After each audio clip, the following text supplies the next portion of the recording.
কখনো ভেবেছো আনারসকে এমন স্মোকি হট দেখতে লাগবে? জানি না স্ন্যাক্স বলবো নাকি ডেজার্ট, বাট যেটাই বলো সিজন শেষ হওয়ার আগে কিন্তু একবার ট্রাই করা must. And I personally guarantee দিচ্ছি এই স্বাদ কোনোদিন ভুলবে না। আজ আনারস হবে গ্রিলড, তাও এয়ার ফ্রায়ারে।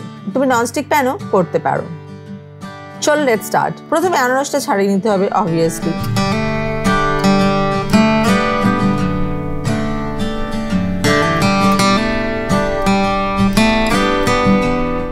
দেন ছোট ছোট পিসেস করে এভাবে স্লাইস করে কেটে নিলাম।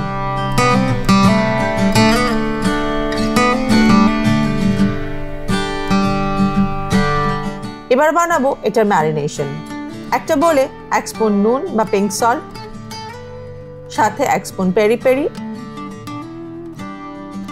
আর 2 স্পুন মধু দিয়ে একটু মিক্স করতে করতে দিলাম একটু অলিভ অয়েল। আবার মিক্স করলাম ভালো করে।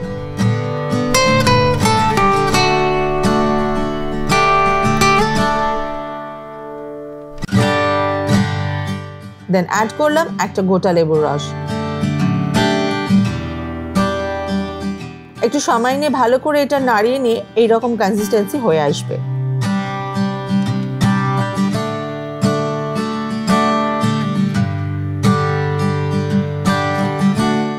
দেন যে আনারসগুলো কেটে রেখেছিলাম সেগুলো এই ম্যারিনেশনটায় দিয়ে খুব ভালো করে মাখিয়ে নিলাম, সবকটা পিসেস যেন ভালো করে কোট হয়।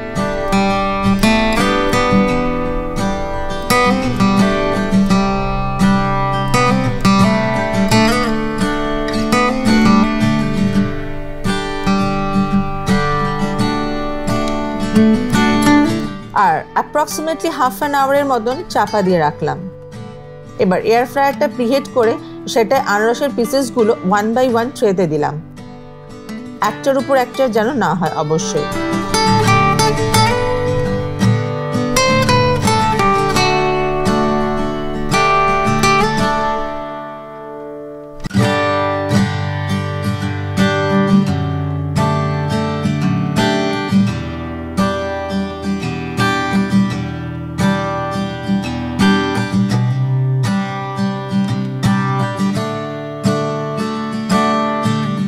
আর গ্রিল হতে দিলাম 180 ডিগ্রিতে 10 মিনিটসের জন্য।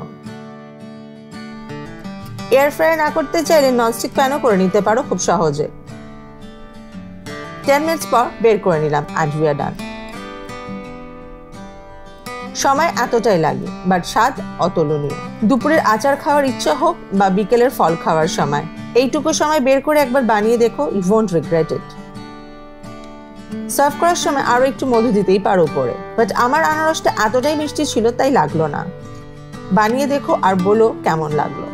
যদি আমি জানি তবুও বলো। চলো enjoy, see you on the next one.